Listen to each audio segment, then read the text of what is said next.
Hello students, good morning to all of you. So we will continue और second lesson British शक्तियों का प्रसार।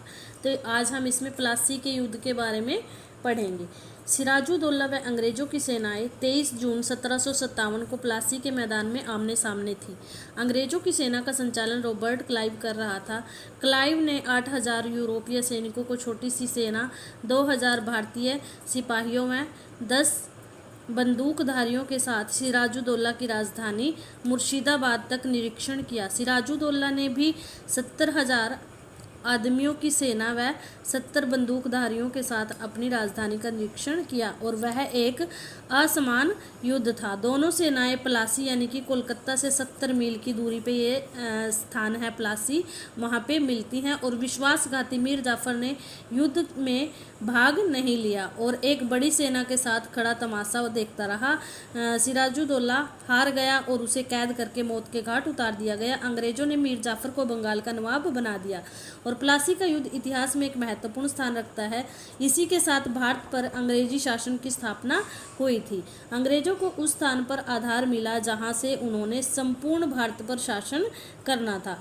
अब बंगाल में पूर्ण रूप से अंग्रेजी शासन की स्थापना हो गई थी और इस युद्ध का यह परिणाम हुआ कि अंग्रेज भारत में पूर्ण रूप से विकसित हो गए थे।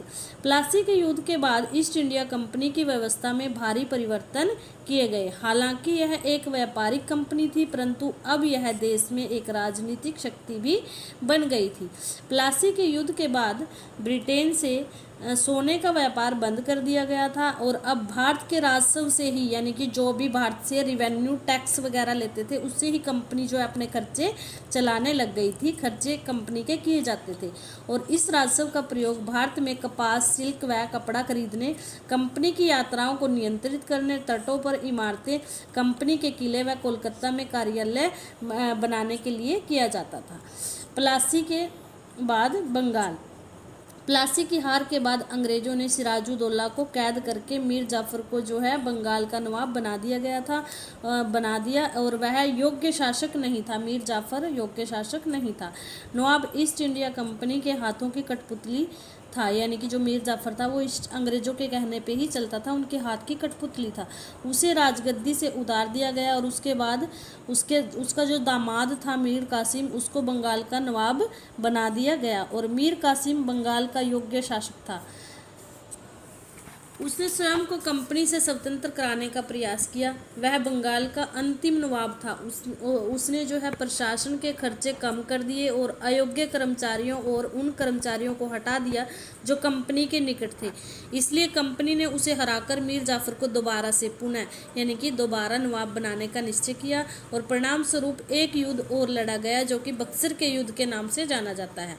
बक्सर का युद्ध कब हुआ था? 1764 में। प्लासी का युद्ध हुआ था 1757 में और बक्सर का युद्ध हुआ था 1764 में। मीर जाफर, सिराजुद्दौला और शासक आलम शाह की संयुक्त सेनाएं मीर जाफर, शुआ-उद-दौला और जो शासक था शाह आलम, उनकी संयुक्त सेनाएं 1764 ईस्वी में अंग्रेजों के विरुद्ध आ खड़ी हुई। मेजर मुनरो के नेतृत्व में अंग्रेजी सेनाएं इसके सामने आ गई और बक्सर में एक घमासान युद्ध लड़ा गया।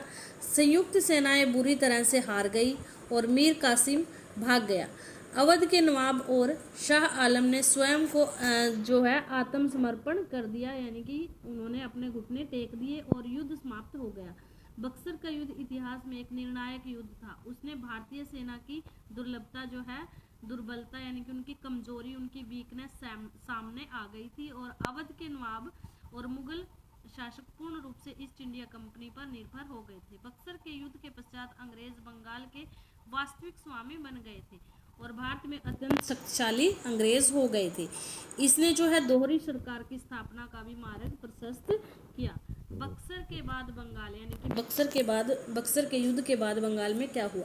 बक्सर के युद्ध के बाद अंग्रेज बंगाल के स्वामी हो गए और भारत में अधिक शक्तिशाली हो गए।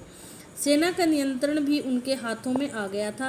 राजस्व का संग्रहण भी कंपनी के अधिकारियों के द्वारा किया जाने लगा, यानी कि जो भी टैक्स वगैरह इकट्ठा किया जाता था वो भी कंपनी के अधिकारियों के द्वारा किया जाने लगा और अंग्रेजों ने आय की सभी शक्तियां अपने नियंत्रण में ले ली और बाकी सभी जिम्मेदारियां नवाब को सौंप दी। इस एकमात्र व्यवस्था को दोहरी सरकार के नाम से जाना जाता है।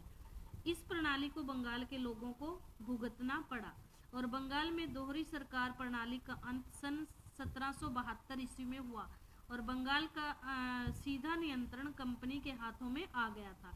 बंगाल के नए गवर्नर जनरल वॉरेन हेस्टिंग्स ने भारत में अंग्रेजी जहाज़ों को और फैलाव कर दिया। प्लासी व बक्सर के युद्ध के परिणाम, इनके क्या परिणाम निकले? प्लासी व बक्सर के युद्ध के निम्नलिखित परिणाम थे। प्लासी व बक्सर दोनों युद्ध तलवारों द्वारा एक साजिश के साथ अंग्रेजों ने जीते। मीर जाफर केवल नाम का नवाब था। सारी शक्तियां अंग्रेजों ने अपने हाथों में ले रखी थी और कंपनी का अधिकारी नवाब से 30 लाख रुपए वसूलते थे। ठीक है, यानी कि टैक्स के नाम पे वो 30 लाख रुपए उनसे लेते थे। मीर जाफर नवाब सिराजुद्दौला के खिलाफ षड्यंत्र रचता रहता था और इलाहाबाद की संधि के बाद मुगल शासक शाह आलम द्वितीय ने अपने प्रांत के राजस्व एकत्रित करने व बंगाल, बिहार व उड़ीसा के शाही अधिकार कंपनी को दे दिए और नवाब को 53 लाख रुपए वार्षिक वेतन तय कर दिया गया था। पहले वो 30 लाख देते थे, अब 53 लाख उन्होंने वार्षिक वेतन कंपनी का तय कर दिया और मुगल शासक भी कंपनी के जो है पेंशन के अधिकारी बन गए थे। कंपनी ने अवध के नवाब को बाहरी आक्रमणों से सुरक्षा की एवज में नवाब से 50 लाख रुपए वसूले, यानी कि उन्होंने कहा कि बाहरी जो आक्रमण थे उनसे कंपनी आपके रक्षा करेगी और उसके बदले में उनको क्या देने पड़ते थे? उनको 50 लाख रुपए हर वर्ष देने होते थे।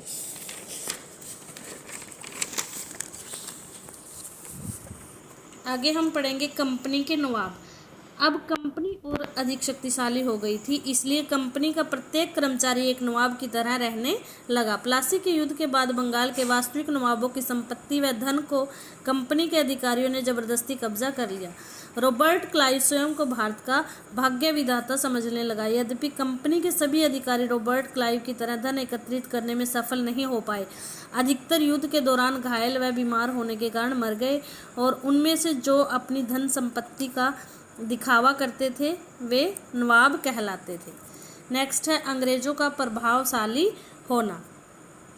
यदि हम 1757 से 1857 ईस्वी तक ईस्ट इंडिया कंपनी के द्वारा भारतीय राज्यों को जोड़ने की प्रक्रिया का विश्लेषण करें तो कंपनी ने भारत में राज्य स्थापित करने के लिए विभिन्न प्रकार की राजनीतिक, आर्थिक व राजनयिक शक्तियों का प्रयोग किया है। कभी कभी कंपनी राज्यों से में मैत्रीपूर्ण नीति भी अपनाती थी, यानी कि उनसे मित्रतापूर्ण संबंध भी रखती थी। कई बार कंपनी ने रियासतों पर सहायक संधि भी थोप दी थी और इस संधि के अनुसार भारतीय शासकों की अपनी सेनाएं रखने का अधिकार नहीं था। जो सहायक संधि थी उसके अकॉर्डिंग भारतीय राजा जो है अपनी सेनाएं नहीं रख सकते थे और उनकी भी सुरक्षा कंपनी के द्वारा की जाती थी। सहायक सेना के रखरखाव के लिए शासक कंपनी को धन देते थे और यदि भारतीय शासक पैसा देने से चूक जाते थे तो जुर्माने के तौर पर कंपनी उनका क्षेत्र या कोई भी एरिया उनका अपने कब्जे में ले लेती थी और इस आधार पर हैदराबाद के कई क्षेत्र जो हैं कंपनी ने शासकों से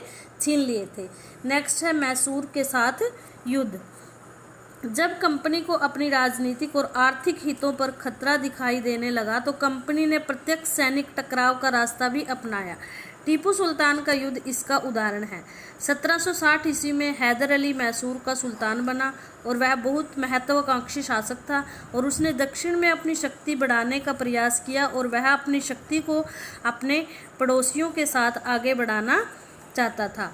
मराठे, अंग्रेज और हैदराबाद के निज़ाम हैदर अली की बढ़ती शक्तियों से जलते थे और कंपनी ने हैदराबाद के निज़ाम व मराठों के साथ मिलकर हैदर अली की शक्ति को मसलने का षड्यंत्र रचा, उसकी शक्ति को यानी कि नष्ट करने का षड्यंत्र रचा और अगले 32 वर्ष में अंग्रेज़ों के साथ मैसूर के 4 युद्ध हुए। तो इन 4 युद्धों के बारे में हम नेक्स्ट लेक्चर में डिस्कस करेंगे। आज के लिए बस इतना ही। आपने ये लेसन केयरफुली रीड करना है और जो भी आपको क्वेश्चन आंसर दिए जाते हैं वो अपनी कॉपी में neat and clean hand writing में लिखने हैं। Thank you, have a nice day.